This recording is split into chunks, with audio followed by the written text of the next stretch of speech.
My name is Mike Garber, and I'm the news director here at First Coast News. And we are putting in a new set that I think is for the first time in 10 years that First Coast News has gotten a new set. So it's a big project that we really put together in a matter of six to 8 weeks.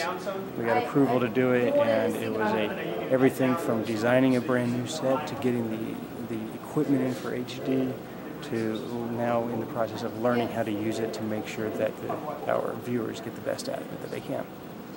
There are two parts to putting in, actually several parts to putting in a new set.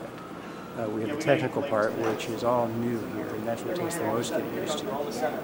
For the anchors and the rehearsals, what they need to do is just figure out where everything is. It's kind of like moving into a new house. If your bathroom used to be in one spot, it's now in another spot, and that's what they're learning for this part of the process, of this part of the rehearsal.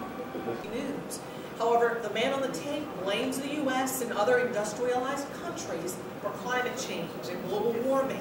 The man says the only way to stop climate change is to stop the wheels of the American economy. The man also calls for a boycott of American goods and the U.S. dollar. Rick has it, we just need to get it made. This set has when that's done, can I see camera 2? places to go that they didn't have before. It's going to showcase them in ways that the viewers haven't seen.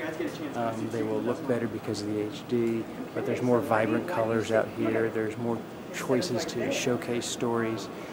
There's really a whole new attitude that what we've built is something that the viewer is going to look at as opposed to what we are trying to deliver.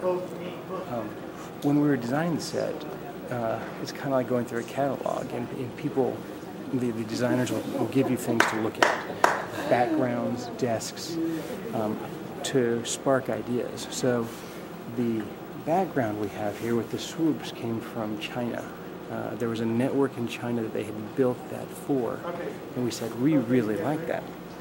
And then they gave us a desk that we thought worked very well with that background, and in the initial drawings it looked great, but when we got the rendition of it, it was very big, and our whole goal was to scale back, to put very little in between the anchor and the viewer at home. So the day we were supposed to approve the set, we got off the phone after giving approvals and we said, you know what, it's not quite what we wanted. It looks great, but in a sense it's like going from a Ford to a Mercedes, and we wanted to go from a Ford to a Lamborghini. So primarily we focused on the set, and actually an artist here came up with the early conception of this, but this is the only set of its kind in the entire world. In fact, the designers told us that it was the biggest challenge they've had and probably the most exciting challenge they've had in years.